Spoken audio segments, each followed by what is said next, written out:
വിശുദ്ധ ലൂക്കാ എഴുതിയ സുവിശേഷം അധ്യായം 7 36 മുതൽ 50 ഉൾപ്പെടെയുള്ള വാക്യങ്ങൾ. പാപിനിക്കു മോചനം.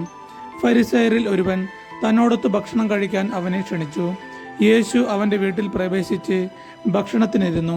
അപ്പോൾ ആ പട്ടണത്തിലെ പാപിനിയായ ഒരുവൾ ഫരിസയന്റെ വീട്ടിൽ അവൻ ഭക്ഷണത്തിനിരിക്കുന്നു എന്നറിഞ്ഞ് ഒരു വെൺകൽ ഭരണി നിറയെ സുഗന്ധ തൈലവുമായി അവിടെ വന്നു. അവൾ അവന്റെ പിന്നിൽ പാദത്തിനരികെ കരഞ്ഞുകൊണ്ട് നിന്നു.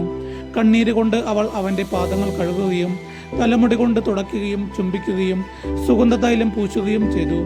അവനെ ക്ഷണിച്ച ആ ഫരിസയൻ ഇത് കണ്ട് സ്വഗതനായി പറഞ്ഞു, ഇവൻ പ്രവാചകൻ ആണെങ്കിൽ തന്നെ സ്പർശിക്കുന്ന സ്ത്രീ ആരെന്നും ഏതു തരക്കാരി ആണെന്നും അറിയുമായിരുന്നു. ഇവൾ ഒരു പാപിനിയാണല്ലോ. യേശു അവനോട് പറഞ്ഞു, ശിമയോനെ, എനിക്ക് നിന്നോട് ഒരു കാര്യം പറയാനുണ്ട്.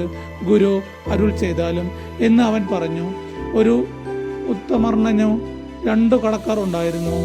ഒരുവൻ 500 മറ്റവൻ 50 ദനാറ കടപ്പെട്ടിരുന്നു. വീട്ടാൻ കഴിവില്ലാത്തത് കൊണ്ട് ഇരുവർക്കും അവൻ ഇളച്ചു കൊടുത്തു. ആ 2 പേരിൽ ആരാണ് അവനെ കൂടുതൽ സ്നേഹിക്കുക?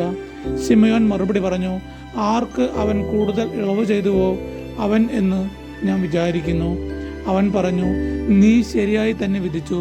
അനന്തരം യേശു ആ സ്ത്രീയുടെ നേരെ തിരിഞ്ഞ് ശിമയോനോട് പറഞ്ഞു, നീ ഈ സ്ത്രീയെ കാണുന്നല്ലോ. ഞാൻ നിന്റെ വീട്ടിൽ വന്നു കാലു കഴുകാൻ നീ എനിക്ക് വെള്ളം തന്നില്ല. എന്നാൽ ഇവൾ കണ്ണീര് കൊണ്ട് എൻ്റെ കാലു കഴുകുകയും തലമുടി കൊണ്ട് തുടയ്ക്കുകയും ചെയ്തു. നീ എനിക്ക് ചുംബനം തന്നില്ല. എന്നാൽ ഞാൻ ഇവിടെ പ്രവേശിച്ചതു മുതൽ എൻ്റെ പാദങ്ങൾ ചുംബിക്കുന്നതിൽ നിന്ന് ഇവൾ വിരമിച്ചിട്ടില്ല. നീ എൻ്റെ തലയിൽ തൈലം പൂശിയില്ല. ഇവളോ എൻ്റെ പാദങ്ങളിൽ സുഗന്ധ തൈലം പൂശിയിരിക്കുന്നു.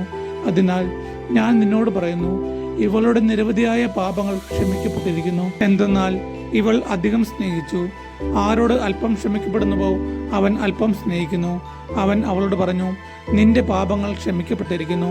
അവനോട് കൂടെ പന്തിയിൽ ഇരുന്നവർ പരസ്പരം പറയാൻ തുടങ്ങി, പാപങ്ങൾ ക്ഷമിക്കുക പോലും ചെയ്യുന്ന ഇവൻ ആരാണ്? അവൻ അവളോട് പറഞ്ഞു, നിന്റെ വിശ്വാസം നിന്നെ രക്ഷിച്ചിരിക്കുന്നു. സമാധാനത്തോടെ പോവുക.